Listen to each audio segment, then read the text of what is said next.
2 years ago, hundreds of thousands of people were forced from their homes in northern Iraq by ISIL fighters. Where are they now, and can they ever return home? Hello, I'm Anand Naidu in Washington, D.C., and this is The Heat.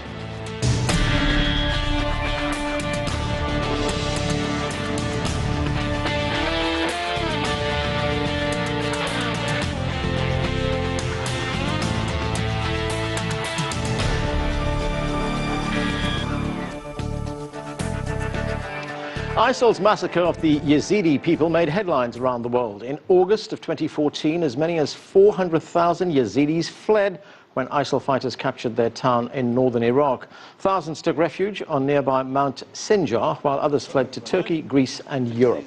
ISIL killed at least 5,000 Yazidi men and boys and abducted as many as 7,000 women and girls as sex slaves. UN investigators say ISIL's systematic campaign of murder, rape and enslavement John Gilmore reports. People are from a Yazidi teenager held captive and is now talking about her 14-month ordeal and appealing for international help. ISIL, also known as Daesh, kidnapped her in 2014, along with 28 family members. The girls were raped when we got to Mosul. They were all taken from their families and raped constantly, and then they were handed out to the emirs who were responsible for the Daesh. Thousands of young women share a similar story, having been sold to slave markets. Young boys who could be converted to Islam were trained as fighters. Teenage boys and men were killed. We found that a consistent pattern where men and boys over the age of 14 were separated from women. They were taken to locations where they were summarily executed. The United Nations says ISIL wanted to wipe out the Yazidis, a Kurdish-speaking community in Iraq that practices an ancient religion. ISIL considers them devil worshippers. Kurdish Peshmerga forces discovered numerous mass grave sites across Sinjar that left no doubt about ISIL's intentions. The Commission concludes that ISIL's abuse of Yazidi men, women and children amounts to genocide, crimes against humanity and war crimes. The United Nations believes as many as 3,000 Yazidi women and children are still being held and abused by ISIL fighters in Syria. International aid organizations are doing all they can to help those who escaped and managed to make it to safety. John Gilmore, CCTV. Our first guest knows firsthand the heartache of having lost loved ones in the Sinjar massacres. During the attacks, many of her extended family members were killed. 19 women and girls were kidnapped. She left Iraq as a young girl, but is helping her people as founder and executive director of the Free Yazidi Foundation. Pari Ibrahim, welcome to the show. Thank you. Let's start in August 2014. That's when ISIL invaded the city of Sinjar in northern Iraq. It was an assault, as we've been reporting, that made headlines around the world. Many people were killed, many fled. You had your extended family there. What happened to them? Well, more than 21 men have probably been killed and are in the massacres. More than 19 girls of my family have been taken and sold as sex slaves. These girls were brought to, two of these girls came back, and they were brought to Raqqa, and they were sold as sex slaves. They are raped and abused in the most awful way you cannot imagine. What a hell they have been through. And they came back, and we received them back with open arms, and we hope to receive all the women and girls that are still alive and in captivity. We hope that we can receive them with open arms. And Now, you say the men were probably killed. You've never been able to find out what happened to them, what their fate was? No, there's no connection at all. And what we have heard from eyewitnesses and girls that have returned is that the men were separated from the women and girls, and eventually they heard gunfires. And also later, the older women were separated from the young girls and young women. And we have been told that the older women are in mass graves, and everything has to be still identified, even after 2 years. There's no identification or anything of my family members or all the Yazidi community. And of course, this happened multiple times across many families, and thousands of people were involved. When Mount Sinjar was invaded, you were in the Netherlands at that time. When you heard of this invasion, what went through your mind? So, in the beginning, I stood up, it was around 5 in the morning, and in the beginning I was thinking like, what is going on? Why is everyone talking so loud? And yeah, what's going on? I asked my mother and my father, and they said ISIS entered Sinjar, and I thought, no, it can't be. No one thought that ISIS would enter Sinjar. We were all thinking that they would go towards Mosul, and but we were all wrong. And a week before that, even the Yezidis already had the feeling that something was going on, but they were reassured that nothing would happen and they would be protected by the Peshmerga. And eventually, at around 5 in the morning, they were not, and the Peshmerga withdrew.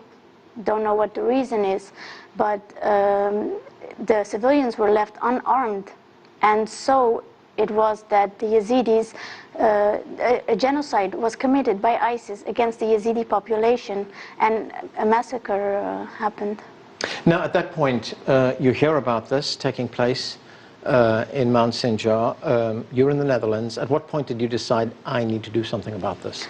Well, at first I was trying to contact all media sources in Holland and around the world, like, what is happening? Why is no one putting this on the, why aren't the voices of the Yazidis being heard? And there's no media attention at all. So we started together with other Yazidis around the world to raise awareness, going to Brussels and demonstrate that something must be done for the Yazidis. And eventually, so I started the Free Yazidi Foundation alone, and now I have a great board, and all different organizations are helping us to help the Yazidi population, and we do a lot of advocacy work for this. Right, now last year you went back to Sinjar with a Dutch television crew, and you filmed a documentary there. That documentary is called Slaves of ISIS. Let's watch an excerpt of young girls talking about being kidnapped by ISIS. Let's watch.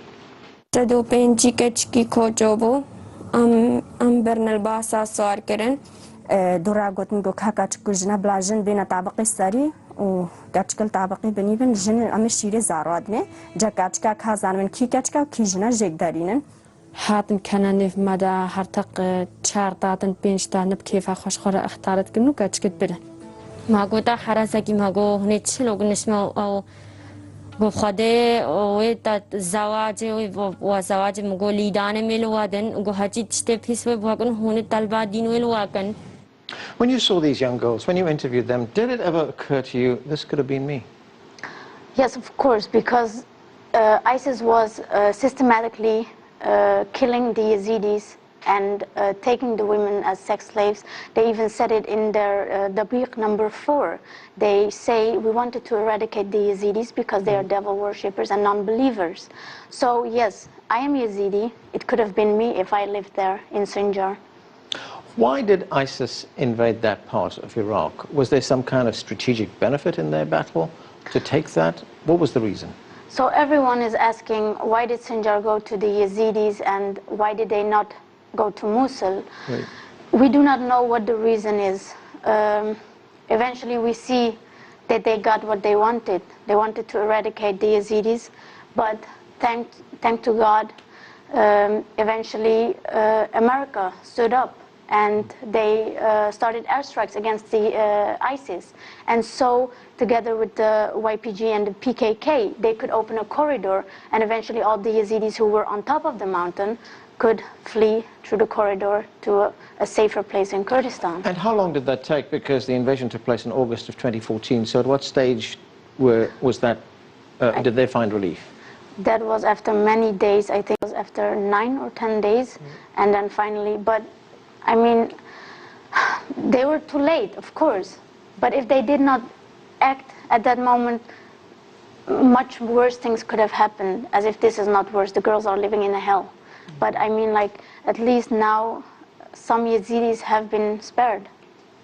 Right, in the documentary you also spoke with an elderly woman who lived on the top of Mount Sinjar. Let's take a listen to what she had to say.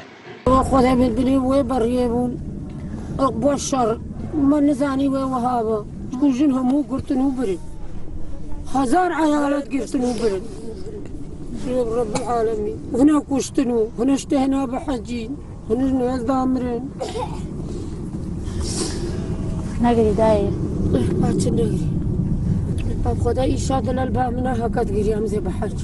So you have thousands of people who abandoned their homes, fled the fighting, went onto Mount Sinjar to get refuge of some kind, like the lady who was talking there.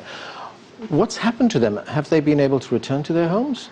No, until now. So Sinjar is a province, right. And there is also a city called Sinjar right. within the province. They have liberated some areas and also the city of Sinjar, but until now ISIS is in Sinjar.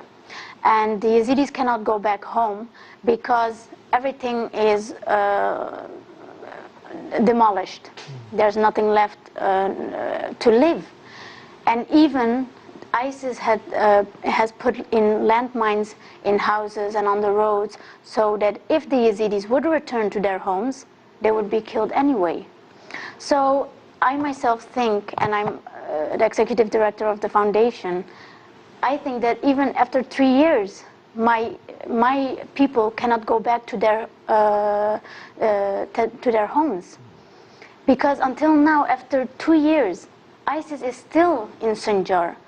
Until now, more than 3,200 women and girls are still in captivity and not rescued. And how are these families going back? They have nothing anymore, and they have nothing in Sinjar. So we have to, as Yazidi-led organizations, try to get justice, try to rebuild the community from the ground up, and this is so difficult. And the Yazidis don't trust a lot of people anymore because even their neighbors betrayed them.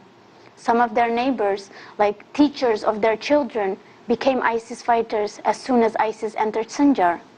So how are you going to bring the Yazidis back if you cannot provide them with safety and a future, right, and hope to a good future?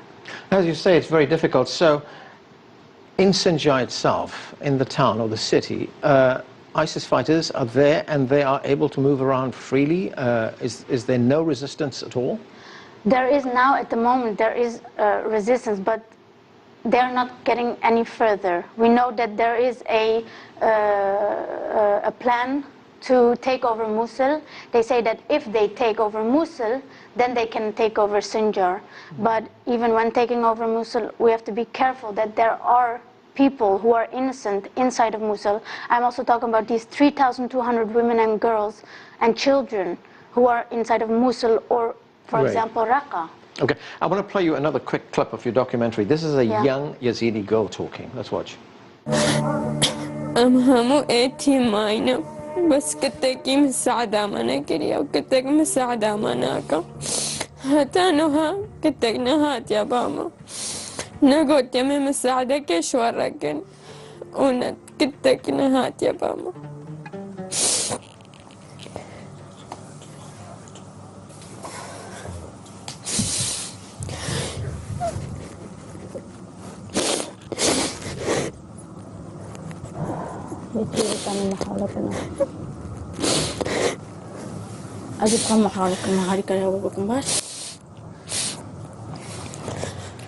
Young girl there, sounding totally hopeless. Didn't get help then, didn't get help now. Do the Yazidis feel, in a sense, that the world has turned its back on them?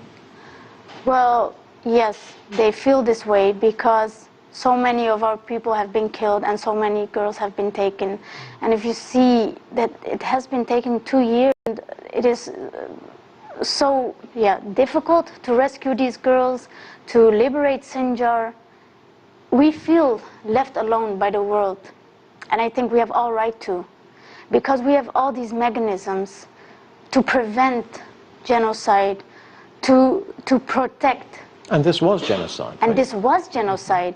And even one time someone told me, and he was from the Dutch government, I heard that he had said, Well, we have to eventually, if the war stops, say if it's a genocide, but what give this to me or my people? If in the end my people has been eradicated, at that time do we have to accept that recognition of genocide will come? That would be too late. That is too late. Okay, we are going to have to take a break right now. Next, we'll be joined by the president of an international organization working with women survivors of war. Stay with us, you're watching The Heat.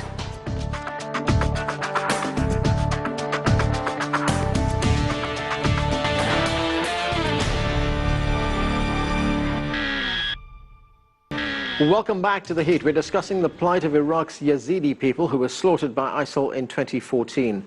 Joining us now is Laurie Adams. She's the president of Women for Women International and a gender rights advocate. Also with us, staying with us, is Ibrahim, the founder of the Free Yazidi Foundation. Thanks to both of you. Laurie, let me start with you. You and your organization have worked with survivors of wars. When you look at this particular case among the Yazidis here, what are the unique challenges that they face? Well, I think, as you've just been discussing, the Yazidi people actually faced an absolute genocide. That's similar to our situation that we had in Rwanda, where the people we worked with also were survivors of a genocide. There are other forms of terrible violence that aren't genocide, but I do think that the Yazidi people and their experience of genocide, it makes that a case that's an important part of that case. Now, we were founded after the Bosnian rape camps by an Iraqi survivor of violence herself, who felt absolutely compelled to do something. And I think in this video that we've just seen and what Pari's been talking about, the experience that people feel desperately alone without any recourse, particularly if they're a minority ethnic group that has been experiencing genocide, the feeling that nobody cares. And Women for Women was founded to say, that's not the case. There are people all over the world that care. We have supporters in 120 countries, more than 300,000 supporters who support more than 447,000 women to say, we are here, we care, and we provide an opportunity for people to say, I want to make a difference, I want to bring about change. So the Yazidi plight is a particularly critically important one right now, and we've started in the last year. We're lucky to found the Free Yazidi Foundation doing this excellent work, and so partnered with them to say, we have absolutely got to speak out as citizens of a global community to say this is unacceptable, and we want to help. Pari, you testified at the United Nations before a hearing there. That was in Geneva. Let's listen to part of your testimony. In 1942, in the Declaration of United Nations, and after the World War II, the United Nations was founded, and you promised that these things will never happen again. You all agreed to the agreements to defend life, liberty, independence, religious freedom, and to preserve human rights and justice in all lands. And that you are now engaged in a common struggle against savage and brutal forces seeking to subjugate the world. Then may I ask all of you, why did this happen, genocide upon the Yazidi people? And why is it still happening? So you posed the question there right at the end, why is it still happening? Did you get an answer to that? No, and I think until now we did not get an answer because the UN Security Council could refer the Yazidi genocide case to the International Criminal Court, and until now they did not do it. They recently bring out a report that it is genocide against the Yazidis, but I mean, we have the responsibility to protect the people. And there is an ongoing genocide. And yes, the humanitarian help in the region, in Kurdistan or in Iraq, yes, we know that the UN is doing this, but the most important thing for victims is justice. And the UN Security Council could do a lot for this. Laurie, an organization like yours, it brings a lot of attention to what is happening to people like the Yazidis in northern Iraq. What kind of response do you find you're getting? I mean, I think we have an incredible response from people, and it's absolutely wonderful that in the short time that we've been working with the Free Yazidi Foundation, we've already been able to raise enough support for to support 640 women in a women's center that we've built with the Free Yazidi Foundation. And opportunities like this to help get the message out, to bring more support, are very, very important. We really have found over the course of time, I mean, it can seem impossible and it's certainly taken too long for us to respond, but it is when citizens speak up, when we care, when we show that we care, when we show that this matters to us, that's when we get the political will and the accountability of our governments to stop these atrocities. And Pari, what would you like to see from the international community? Well, I would like to see from the international community that the important thing is that Yazidi-led organizations like ours are getting no funding or anything because we are only for Yazidis. We started this foundation because the Yazidis suffered a genocide, and they are telling us that we have to help other people, like Muslims that come from Iraq who flee now to Kurdistan, etc. I do not think that you can ask that from an organization that is helping people suffering from a genocide. And it is also important that we are talking about resettlement of the Yazidi people. After 2 years they are living in IDP camps. Some children cannot go to school. They are missing so much in their life. And if we continue like this, we can ask ourselves if these children, do they have a future? So I think resettlement in America or Europe is a big question, that we want resettlement for these people who want to go towards Europe for a better future if they cannot have it in Kurdistan. So Laurie, an organization like yours, on the one hand, you bring awareness to a major crisis. On the other hand, you have to deal with that crisis yourself. And as Pari has been telling us, a lot of this among the Yazidis involved sexual violence. So what is the most important need that people what is the important thing that needs to be addressed among people who've been subject to this kind of violence? Well, one of the unique things, I mean, of course, men are killed, women are violated, women are killed. But one of the particular things that comes with rape, because of the way that we've all been raised, is the shame. The absolute feeling that you somehow brought this on yourself, that your society and your community will not accept you. And it's very important that the Free Yazidi Foundation is working with the community, and the Yazidis are saying, no, come back, we will accept you. That does not always happen. So you find, for example, in DRC, in the Congo, in Rwanda, people are brutally raped by marauding armies and armed forces, and yet they don't even feel they can speak out because they're afraid they will not be accepted back. They feel that their honor has been destroyed. Now, obviously, that's ridiculous. My honor is not destroyed if someone else attacks me. However, that is the belief system of very many societies in our world. And so that sense of we have to change those social norms, we have to change those attitudes and beliefs, but we also have to provide acceptance. It's incredible, but I spoke to a survivor of the genocide in Rwanda, and she said, well, I actually joined your one-year program because I felt so alone. And now this was this incredible businesswoman now. She was now running this huge beekeeping cooperative. She was a leader in her own right. But she said the most important thing for me was the connection to other people and to feel that I could be part of helping other women solve their problems. And those sentiments, do you find them in disparate parts of the world? I mean, you worked in Africa, you worked in the Middle East, talking about Afghanistan. I mean, is that something you hear from women throughout these places? Absolutely. A sense of being accepted and belonging, being able to go back to some sense of normality, of not feeling ostracized and shamed, combined with the economic support and the support of the community to be able to make their own decisions in their lives. So to have that, imagine, to have that power taken away from you. You are subjected to the most brutal things, and you can't protect your children, your daughter. Often women are seeing their family members also brutalized. You can't protect them. So people need to get a sense of power back, a sense of belonging, a sense of power, a sense of agency. You have the UN General Assembly meeting next month in New York. And among the discussions, they will be talking about gender equality, women, peace, security. What do you hope that will come out of that? Well, we're actually very hopeful about the new Sustainable Development Goals. They're called the Global Goals.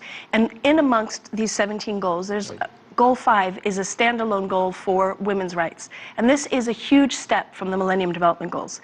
Now, what we saw with the Millennium Development Goals is where there was focus and political will. So governments really prioritized girls' education, and we saw a dramatic change in levels of girls' education. But women's rights as such were never mentioned. Maternal health, mortality, girls' education, but not women's rights.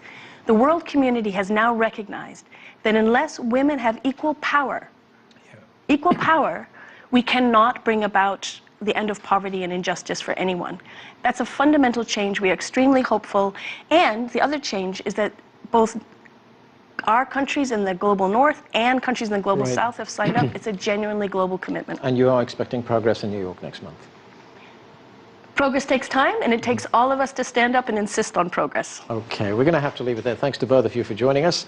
That's it for this edition of The Heat. For more about the Free Yazidi Foundation, go to our website, that's cctv-america.com. I'm Anand Naidu in Washington, D.C. Thanks for being with us.